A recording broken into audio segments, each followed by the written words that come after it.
The assassin was carrying out his mission when a beautiful woman appeared in the scope. As a professional killer, he immediately adjusted his position and re-aimed his gun at the target. But his instincts got the better of him. He took one more lingering glance at the woman. Realizing that was wrong, he checked his watch and saw his heart rate was at 101. He had just glanced at the woman, couldn't help feeling a little excited. He closed his eyes and refocused. Once his heart rate dropped to 65, he pulled the trigger without hesitation. But at the crucial moment, the woman happened to block the bullet. The assassin was utterly stunned. He recocked his gun and prepared to fire another shot. But the enemy quickly reacted by drawing the curtains.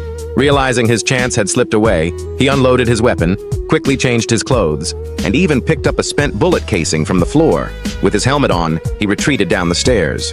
By then, police cars had arrived. The assassin took a side road on his motorcycle, perfectly avoiding the police blockade, and then hailed a taxi to the airport.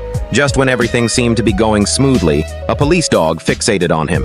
He decisively turned into a restroom and meticulously cleaned himself, knowing full well that the canine's nose was extremely sensitive.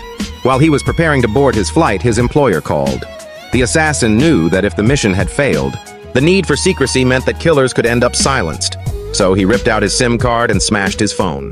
Sure enough, on the plane he noticed a man who appeared to be watching him. During his layover, he bought a ticket on a new flight, yet still ran into that man in the terminal. Convinced he was being followed, he decided to check into a hotel for the night. The man ordered dinner. It wasn't because he was hungry, he just needed a few weapons. He placed the glass on the door handle, then set the plate on the floor. If anyone opened the door, the glass would crash onto the plate. Then he picked up the dinner knife and sat in the chair, staying up all night. Fortunately, nothing else went wrong. The next morning, he boarded a flight back home. When he drove up to his house, he found a set of footprints and a pile of cigarette butts by the door. He instantly realized that someone had been there.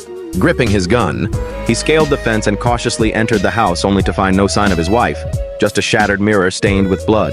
The assassin knew then that his wife had been hurt. He retrieved a hidden weapon from the backyard and prepared to go rescue her.